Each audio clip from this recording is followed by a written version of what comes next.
Late at night, in the center of the city, college professor John Brennan anxiously navigates his car with an injured man in the passenger seat. As he contemplates his next move, we are taken back to see how it all began. 3 years earlier, John led an ordinary life with his wife Lara and their son Luke in a cozy suburban home.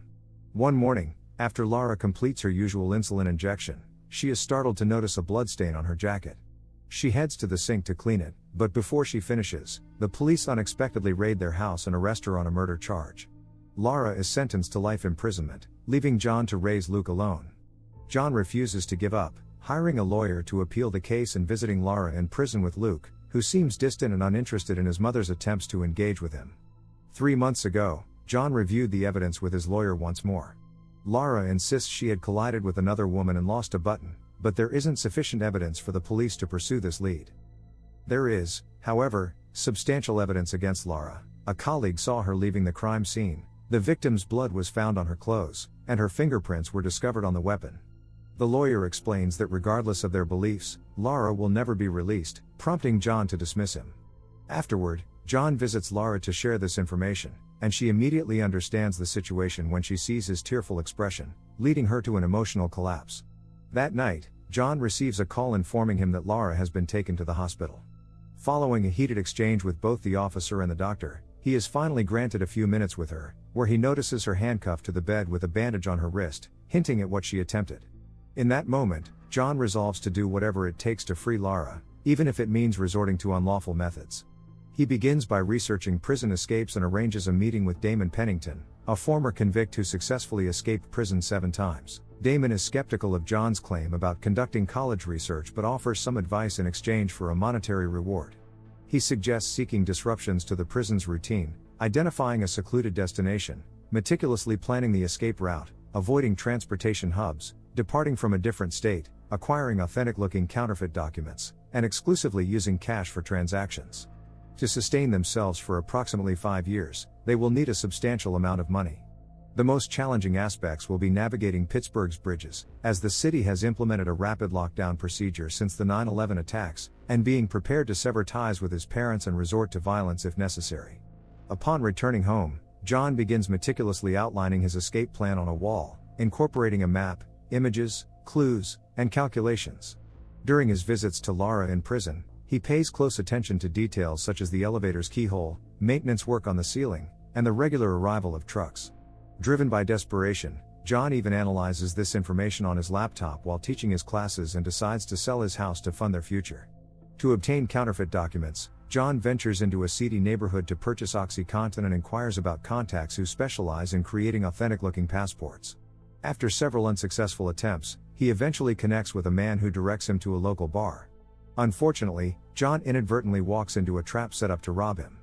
A mysterious man named Mike observes the entire incident from the bar. A few days later, John returns to the neighborhood and finds himself being followed by 2 individuals on bicycles. When John arrives home, he hears the doorbell ring and finds Mike waiting outside, offering his assistance. John hands him some photos and a partial payment but insists that Mike never return to his house again, suggesting they handle future pickups at a different spot. Mike agrees and warns John to run if he ever misses their meeting time. Next, John buys a gun and asks the dealer for instructions on how to operate it. When Wednesday arrives, John heads to the agreed location to meet Mike, waiting there even though the time is running late. After a nearby car pulls away, Mike finally arrives and reprimands John for staying too long, mentioning that the car that left was driven by a cop. He gives John the documents but warns him that his eagerness will lead to mistakes. John's next step is learning how to make a bump key, a tool that can unlock any door. Following an online tutorial, he decides to test it during his next visit to Lara. Before passing through the metal detector, he mixes the bump key with his regular keys in the bowl. Once cleared by the detector, he grabs the bowl himself, hiding the key in his hand before the officer can inspect it. As the group of visitors is led down the hallway, John makes sure to stay at the back. When he reaches the elevator, he inserts the key, but it breaks, leaving half stuck in the lock. John discreetly discards the broken piece while pretending innocence and waits for what he knows is coming, a cop discovering the key. When this happens, all the visitors are questioned one by one. Suspicion quickly falls on John when the officer points to the security camera footage, and John claims he is at the back of the group. The shot just didn't catch his face. Suspicion isn't proof though, so John is allowed to leave, and as soon as he steps out of the building, he throws up. Detective Quinnan sees this and becomes suspicious as well. Unaware that Quinnan is keeping an eye on him, John begins selling his furniture and ignoring his brother whenever he comes by to check on him. One afternoon, when he takes Luke to the park, they receive an invitation to go to his friend Carrie's birthday party, which will be thrown in a few days. Later, John goes back to his investigation, and when he notices a new vehicle stopping by the prison, he finally finds the key to executing his plan, the medical vans. John researches Lara's kind of diabetes, follows the van around to study its schedule, and learns how to unlock a car with a tennis ball from the internet. The next day, he follows the ball method to break into the medical van and take a picture of his wife's tests, which later he edits on the computer to make it look like she is sicker than she actually is. The next time she visits Lara, she has terrible news: in 3 days she'll be transferred to a high-security facility. Now John must modify his entire plan to make it fit in such a short amount of time. The main issue is the money, since he hasn't sold the house yet, so he grabs his gun and drives to a bank, intending to rob it. But in the end, he can't bring himself to do it. Afterward, he visits Lara again to tell her he's trying to appeal against her transfer and admits he hasn't been spending much time with Luke. Lara was furious with John's refusal to accept reality. She continued to cling to a fantasy where there was still hope for her. To shatter his illusions, she confessed to killing her coworker and left the room. However, John remained unconvinced. He insisted on seeing her again and vowed to rescue her.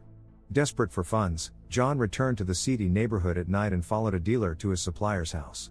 He seized an opportunity to push the dealer inside, triggering the guard dog's attack.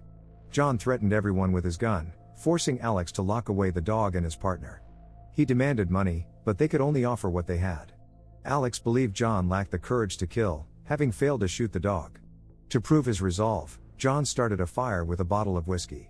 Alex claimed to have a child at home and fled upstairs. John followed, using the dealer as a human shield. This proved fortuitous as Alex had retrieved his own gun. The dealer took the bullet for John, and in the ensuing struggle, John managed to shoot Alex. Following the confrontation, John searched the rooms, discovering a bag filled with money. However, as he was leaving, he found the dealer still alive, pleading for help. The story now returns to its beginning, with John driving away with the bleeding dealer in his car, which had lost a taillight. He contemplated taking the dealer to a hospital, but before he could decide, the dealer succumbed to his injuries. John disposed of the body at a bus stop and then drove to a specific parking lot to cut through a fence. Alex's house burned down, attracting police attention. They discovered blood on the floor and fragments of the broken taillight, leading to their investigation. John spent the night at his parents' home, where his father stumbled upon the plane tickets, revealing his intentions. The next morning, John ensured Luke gave his grandparents a heartfelt goodbye, receiving a similar farewell from his father. John was finally prepared to execute his plan.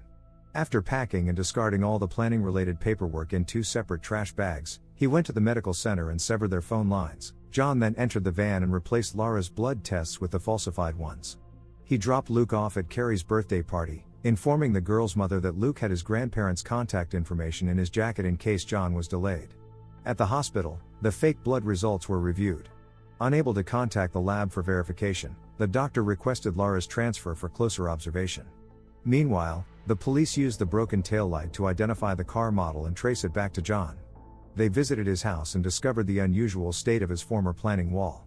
When they received a call from the station informing them of Lara's transfer to the hospital, the detectives requested escorts and rushed there, anticipating John's intentions. John arrived at the hospital before the police, entering Lara's room disguised as a doctor wearing a coat. He threatened the officers with his gun, forcing them to uncuff Lara and then tying them up. However, Lara refused to leave with him.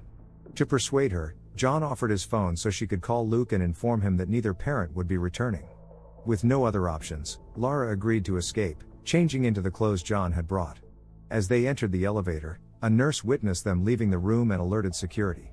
John and Lara discarded their white coats in the lobby, but the detectives were waiting there. John pressed another button to reach a different floor. However, instead of exiting, he dropped their coats near the stairs and re-entered the elevator.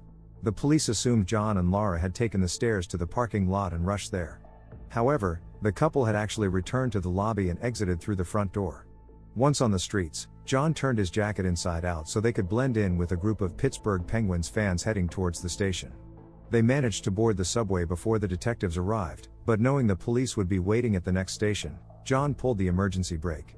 John and Lara exited the train, which had stopped near the parking lot John had visited the previous night. They slipped through the hole he had cut in the fence and entered the car he had hidden there. They successfully crossed the first bridge, but a crucial detail had slipped John's mind, which he only realized upon arriving at Carrie's house. The party was at the zoo, and they hadn't returned yet. While the police investigated John's neighborhood and discovered the trash bag containing his planning documents, John drove to the zoo, only to change course at the last moment. He doubted they could reach the zoo in time before the roads were closed, considering leaving Luke to be picked up by his grandparents and returning later. Lara vehemently opposed this idea, even sticking her head out of the car window in defiance, refusing to live without her child. After narrowly avoiding a collision with a truck, John stopped the car, reconciled with Lara, and agreed to retrieve their son. They drove to the zoo and picked up Luke, but now they needed to find a way to bypass the checkpoint undetected. Fortunately, John had an idea. He stopped at the train station and offered a ride to an elderly couple. The guards at the checkpoint were currently searching for a young couple with a child, so they managed to pass through safely. After dropping off the elderly couple in town, they headed to a Canadian airport and cleared passport control just before their images appeared on the wanted list. Due to a shift change, the new guard was unaware of their presence. The police pieced together the fragments of paper found in John's trash, discovering a picture of Haiti. They dispatched a team to halt all flights to that country, but to no avail. Detective Quinnen realized they had only uncovered half of the plan, as John had intentionally left the bag behind with a false clue to delay them. Meanwhile, the family boarded a plane to Venezuela. A few days later, John and Lara were living happily in Caracas with Luke. Detective Quinnen returned to the crime scene with a new theory. On the night of the murder, it had been raining, a factor that had been overlooked. Lara had claimed to have discovered the murder weapon, a fire extinguisher on the floor, and moved it out of the way, resulting in blood on her jacket. She had never seen the body but had accidentally bumped into the killer on her way out, losing a jacket button that had never been found as evidence. However, the rain that day could have washed the button down the drain. Quinnen examined the drain but did not find the button, which was barely out of his reach. Lara had been innocent all along.